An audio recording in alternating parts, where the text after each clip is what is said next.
오늘은 히브리서 1장의 말씀을 중심으로 탁월해지기 위해 붙들어야 할 것, 대안, 실상, 불변이라는 제목의 말씀을 전하고자 합니다. 히브리서의 주제는 다른 거 아닙니다. 기독교와 유대교 사이에서 고민하고 있던 당시 히브리인들에게 왜 유대교가 아니라 기독교를 믿어야 하는지, 왜 기독교가 유대교에 비해서 훨씬 더 탁월한지를 설명하고자 기록하는 것이 바로 히브리서다라고 하는 것입니다. 그리고 그 기독교의 탁월함의 중심에는 누가 있냐면 예수 그리스도가 있다라는 것입니다. 복음이 있다라는 것이죠. 그러면 본문을 통해서 구체적으로 기독교의 탁월함이 무엇인지, 그리고 오늘날 우리가 또 기독교인으로서 어떻게 살아가야 하는 것이 탁월한 삶을 살아가는 건지에 대해 지금 말씀드리고자 합니다. 첫 번째로 기독교의 탁월함이 뭐냐? 문제 제기만 하지 않고 대안을 제시하는 거라는 것입니다. 여러분, 유대교와 기독교의 가장 큰 차이가 뭡니까? 둘 다 문제 제기는 엄청 잘하죠. 그런데 유대교는 대안이 실질적으로 없다라는 것입니다. 반면에 기독교는 아주 명확하고도 확실한 완전한 대안이 있어요, 없어요? 그게 있다는 거예요. 이게 차이점이라는 것입니다. 자, 1절을 보면 다 같이 한번 읽어보겠습니다. 1절, 히브리서 1장 1절 다 같이 읽어보겠습니다. 시작. 옛적의 선지자들을 통하여 여러 부분과 여러 모양으로 우리 조상들에게 말씀하신 하나님이, 아멘. 옛적의 선지자들을 통해서 여러 부분과 여러 모양으로 우리 조상들에게 말씀하셨다. 여기까지는 유대교라는 거죠. 유대교입니다. 유대교가 믿는 것은 딱 여기까지라는 거예요. 과거의 모세, 선지자를 통해서 하신 말씀을 보고 믿고 따라갔다라고 하는 것입니다. 딱 여기까지가 유대교라는 거예요. 자, 그런데 모세와 선지자들의 한계가 뭐냐는 거예요. 모세와 선지자들의 한계가 뭡니까? 문제 제기는 엄청 잘하죠. 하나님과 니들이 분리되었다, 죄를 지었다, 타락했다, 예배가 무너졌다, 우상을 숭배했다, 너희가 전심으로 나아가지 않도다, 성적으로, 도덕적으로, 종교적으로 타락했다, 종교 지도자들이 무너졌다, 성전이 무너졌다, 기타 등등 문제 제기는 계속합니다. 그런데 정작 뭐든 없어요? 대안이 없어요. 대안이 없다는 거예요. 율법이 대안이라고 생각할지 모르겠습니다. 여러분, 그런데 실질적으로 율법이 대안이 될 수 없다는 거예요. 왜 그럴까요? 어차피 율법은 완벽하게 지킬 수 있는 사람이 있습니까? 없습니까? 없다는 거예요. 야, 율법 지키면 구원해 줄게, 율법 지키면 천국 보내줄게 했는데 실질적으로 율법을 온전히 지킬 수 있는 사람이 있어요? 없어요? 없다는 거예요. 실천 불가능한 대안이라는 것입니다. 그렇기 때문에 실천 불가능한 대안을 우리는 대안이라고 부르지 않죠. 이걸 뭐라 그래요? 공리공론이다 그래요. 공리공론. 이거 아무것도 아니라는 거예요. 그러니까 유대교회는 사실상 대안이 없는 것과 마찬가지라는 거예요. 자, 그런데 기독교 안에는 대안이 있어요, 없어요? 있다는 거예요. 자, 2절과 3절. 2절과 3절 읽어보겠습니다. 2절과 3절. 자, 시작. 이 모든 날 마지막에는 아들을 통하여 우리에게 말씀하셨으니 이 아들을 만유의 상속자로 세우시고 또 그로 말미암아 모든 세계를 지으셨느니라. 이는 하나님의 영광의 광채시요 그 본체의 형상이시라. 그의 능력의 말씀으로 만물을 붙드시며 죄를 정결하게 하는 일을 하시고 높은 곳에 계신 지극히 크신 이의 우편에 앉으셨느니라. 아멘. 여기서 말하는 게 뭡니까? 기독교에는 탁월한 대안이 있는데 그게 뭐냐? 바로 예수 그리스도라는 거예요. 하나님의 아들이시다라고 하는 것입니다. 자, 2절에 보니까 우리가 읽은 대로 이 아들을 만유의 상속자로 세우시고 또 그로 말미암아 모든 세계를 지으셨다라고 말하죠. 여러분, 이게 무슨 말입니까? 과거의 모세와 선지자들은 그들이 하는 일은 한계가 명확했다는 거예요. 지적하는 일밖에 못했다 그랬죠. 잘못되었다, 죄지었다, 그러면 안 된다, 뭔가 문제가 있다고 지적하는 게 전부였다는 것입니다. 자, 그에 비해서 하나님의 아들 예수 그리스도는 어떻다는 거예요? 무너진 것을 다시 세우실 능력이 있다는 거예요. 창조하시는 권능이 있다는 거예요. 그리고 그를 붙드실 전능하심이 있다는 거예요. 다시 일으키실 수 있다라고 하는 거죠. 그런 능력이 있다는 거예요. 그리고 3절에 뭐라 그럽니까? 그의 능력의 말씀으로 만물을 붙드시고 죄를 정결하게 하는 일을 하셨다. 예수님은 답이 있고요, 대안이 있고요, 해결하실 수 있는 능력이 있다라고 하는 거예요. 이게 기독교의 탁월함이요 선지자들에 비하여서 예수 그리스도의 압도적인 능력이다라고 하는 것입니다. 여러분 그러면 생각해 보세요. 여러분 선지자들 붙들고 살 거예요? 맨날 정죄만 받으면 살 거예요? 아니면 예수 그리스도 붙들고 그 능력으로 그 거룩함으로 그 지혜로 살아갈 것입니까? 무르나 많아져. 예수 붙들고 살아야 될 줄로 믿습니다. 여러분 그런데 우리들이 살아가는 모습도 사실 되게 이와 비슷하다라고 하는 거예요. 문제 제기는 엄청 잘하잖아요 우리가. 그렇죠? 비판적 사고는 되게 잘합니다. 때로는 통계, 수치, 데이터를 통해서 원인 분석도 엄청 잘할 때가 있습니다. 자, 그런데 뭐가 없느냐? 대안적 사고가 부족하다는 거예요. 대안이 없다는 거예요. 그러니 탁월하게 우리가 서 있지 못하다라고 하는 것입니다. 여러분 문제를 붙들 게 아니라 대안을 붙들어야 될 줄로 믿습니다. 원인만 파악할 게 아니고 해답을 붙들어야 될 줄로 믿습니다. 그런데 최고의 해답, 최고의 대안이 뭐라고요? 누구요? 하나님의 아들 되시는 예수 그리스도인 줄로 믿습니다. 이게 히브리서의 핵심 주제라는 거예요. 그래서 나중에 나오겠지만 히브리서에서 유명한 구절 있잖아요. 이렇게 말하잖아요. 믿음의 주요 온전케 하시는 이인 누구를 바라보자? 예수를 바라보자. 누구를 바라보자? 예수를 바라보자. 문제가 생겼다. 누구 바라야 됩니까? 예수님 바라봐야죠. 건강이 안 좋다. 누구 바라봐야 됩니까? 예수님 바라봐야지요. 예수님 바라볼 수 있는 모두 되기를 바라겠습니다. 그게 그분이 대안이시고 해답이시고 우리의 능력과 지혜가 되신다라고 하는 거예요. 여러분 한번 생각해 보세요. 세상에 어떤 힘과 능력이 창조적인 능력과 창조적인 위대함을 가지고 있냐는 거예요. 어떤 세상의 방법론과 담론들이 창조적인 파워와 능력과 역량을 가지고 있느냐라고 하는 거예요. 세상 지혜가 있습니까? 돈이 그것을 가지고 있나요? 아니라는 거예요. 어떤 세상의 것이 우리의 죄의 문제를 해결할 수 있는 힘이 있느냐라고 하는 거예요. 여러분 세상에 공리공론들 엄청나게 많이 있습니다. 그런데 실질적인 효과적인 대안이 되지 않는 대안들이 얼마나 많이 있느냐라고 하는 거예요.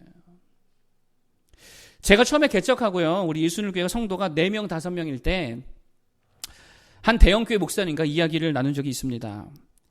저한테 하는 말이 뭐라고 그러시느냐. 전도하지 말래요. 전도는 성도들이 하는 거래. 목회자는 뭐 해야 됩니까?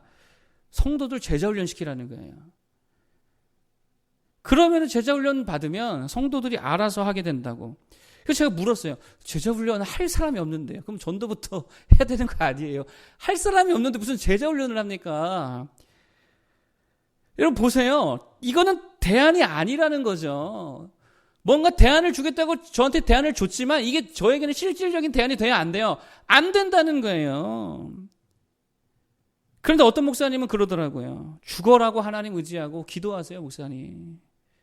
기도하면 주님이 일꾼 보내주시고 기도하면 하나님께서 은혜 주십니다. 그 교회가 서가게 됩니다. 어떤 게 진짜 대안이에요? 후자가 대안이잖아요. 살아계신 하나님 붙들고 창조주 되시는 예수 그리스도 붙들고 가는 거, 그게 진짜 대안이고 그게 진짜 능력인 줄로 믿습니다. 요즘에 우리 새벽 기도가 이 정도 이제 나오는 것 같아요. 평균에서 2사람이 추가가 됐어요. 우리 한 분은 이제 여성계 2분이 나오게, 3분이네요. 우리 사모님까지 하면 3분이네요. 풍성해졌어요. 여러분, 그게 대안이죠. 기도가 대안인 줄로 믿습니다. 여러분, 기도하러 나오세요. 우리 리마도. 예?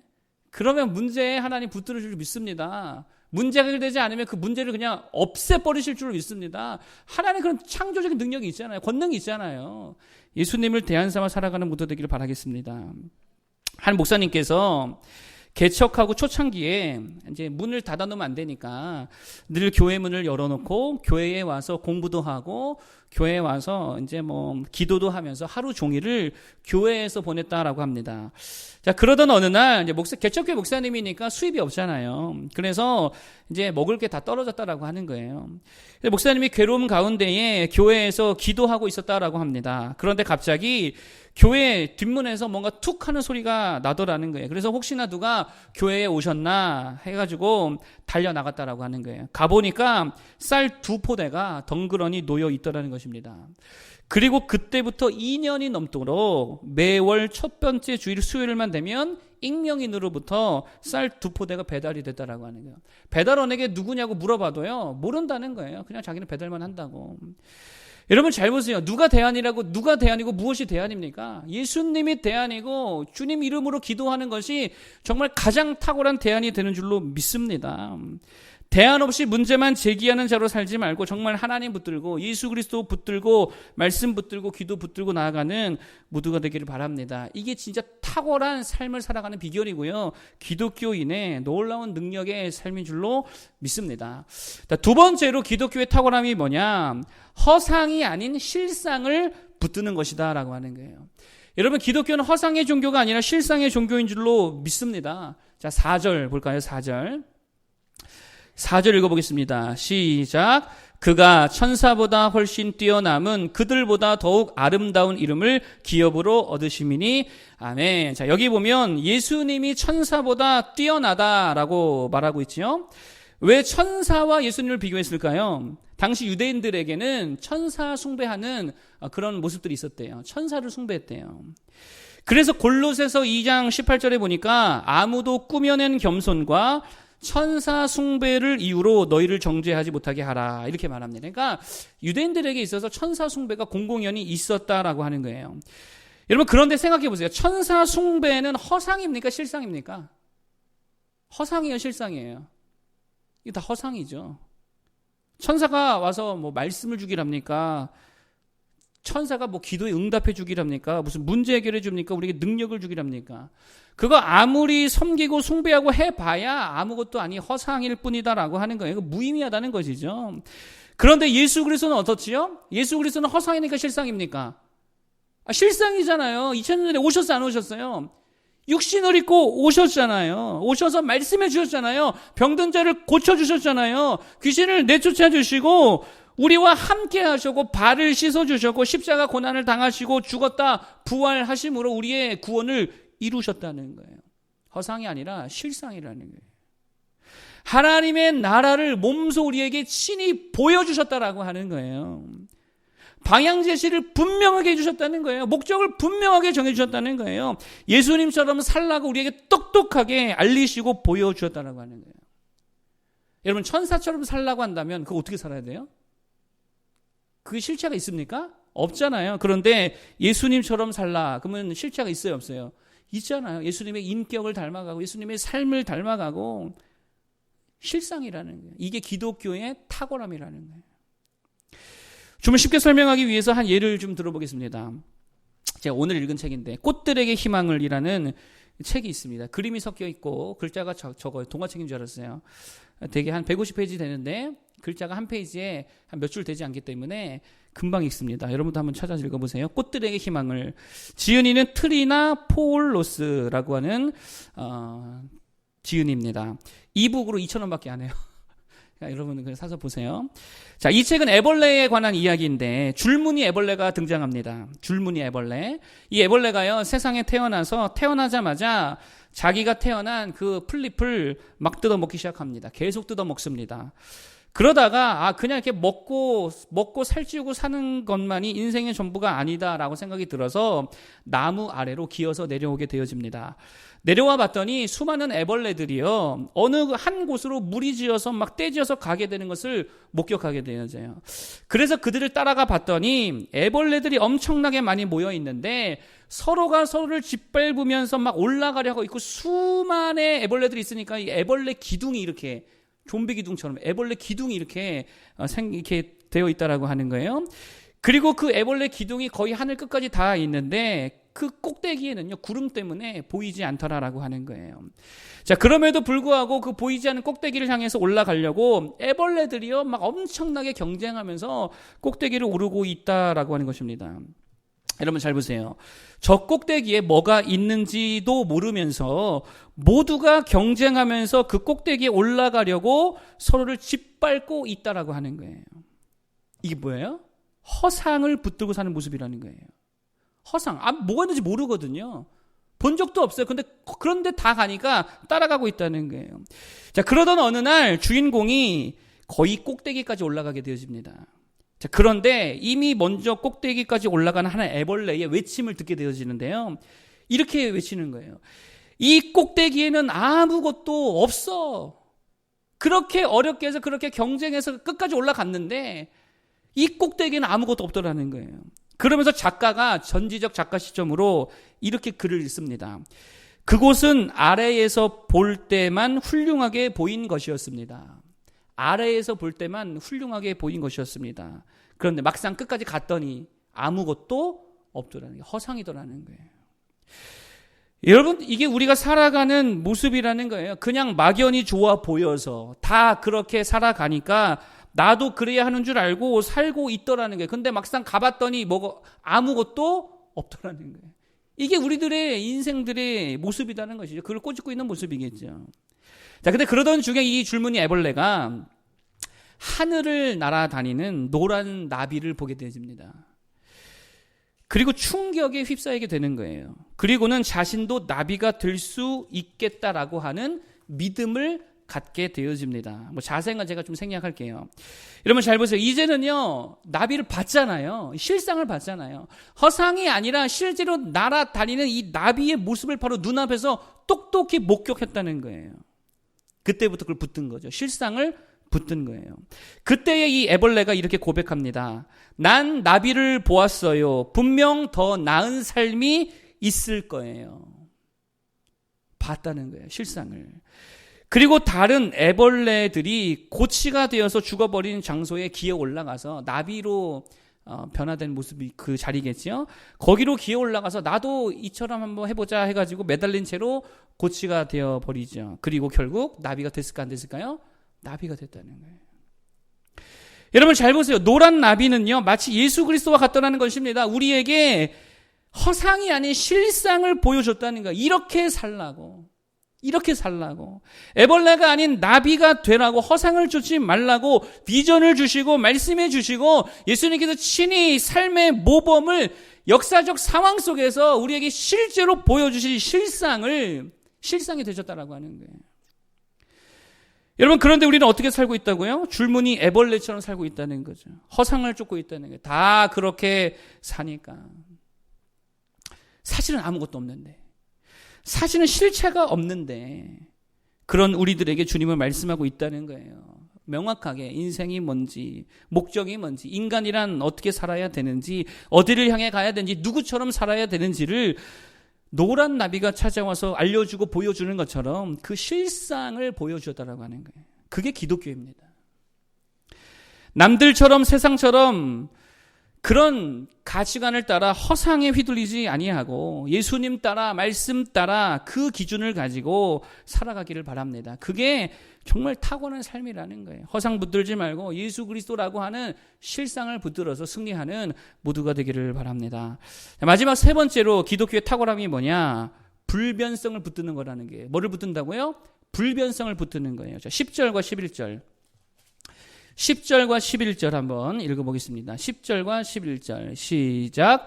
또 주여 태초에 주께서 땅에 기초를 두셨으며 하늘도 주의 손으로 지으신 바라. 그것들은 멸망할 것이나 오직 주는 영존할 것이요 그것들은 다 옷과 같이 낡아지리니. 아멘. 여기 핵심이 뭡니까? 땅도 하늘도 주님께서 지으셨는데 그것들은 결국에는 어떻게 된대요? 없어질 것들이래요. 멸망할 것들이래요. 그런데 누구만 영존하신다고요? 주님만 영존하시더라라고 하는 것입니다.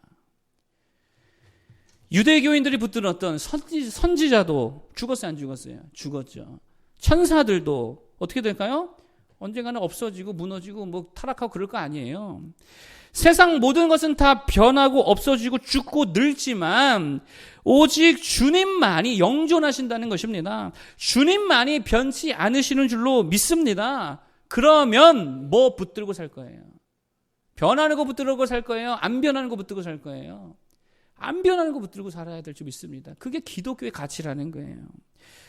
조금 극단적으로 말하면 율법주의가 뭡니까? 율법주의. 좀 어려운 말 써서 죄송한데 율법주의라는 게 뭐냐면 구원이 나한테 달려있다는 거예요. 쉽게 말해서 내가 율법을 잘 지키면 구원받고 내가 율법을 잘 못 지키면 구원받지 못한다. 그러니까 구원이 어디에 달려있다는 거예요? 나에게 달려있다는 거예요. 자, 그렇다라고 한다면 구원이 변할까요? 안 변할까요? 매일 변하죠. 오늘 잘 지키면 구원받았다가 내일 못 지키면 다시 구원 못 받고 또 잘 지키면 구원 받을 것 같고 매일 변하는 거예요. 그런데 기독교의 구원과는 무엇입니까? 구원이 나의 행동에 달려 있는 게 아니라는 거예요. 하나님의 은혜와 하나님의 사랑에 달려 있다라는 것입니다. 이게 기독교의 구원이라는 거예요. 하나님의 은혜와 사랑, 예수 그리스도의 십자가의 능력에 달려 있다는 거예요. 다시 말하면 그 구원은 내 행동에 따라, 내 어떤 환경에 따라, 조건에 따라 변하는 것이 아니라 하나님의 사랑과 하나님의 은혜가 변치 아니하기에 그 구원은 변치 않는 구원이라는 것입니다. 믿으십니까?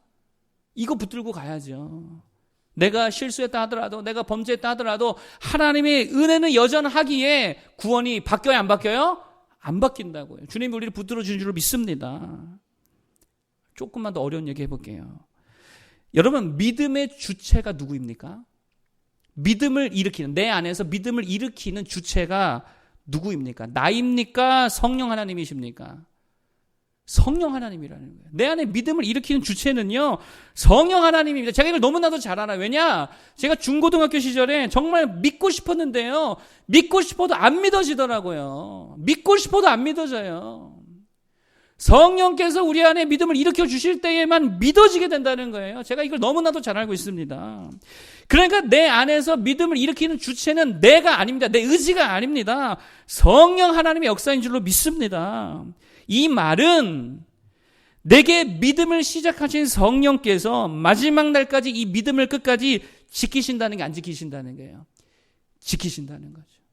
내가 시작한 믿음이 아니고 하나님이 시작한 믿음이기 때문에 이 믿음은 끝까지 가는 믿음인 줄로 믿습니다.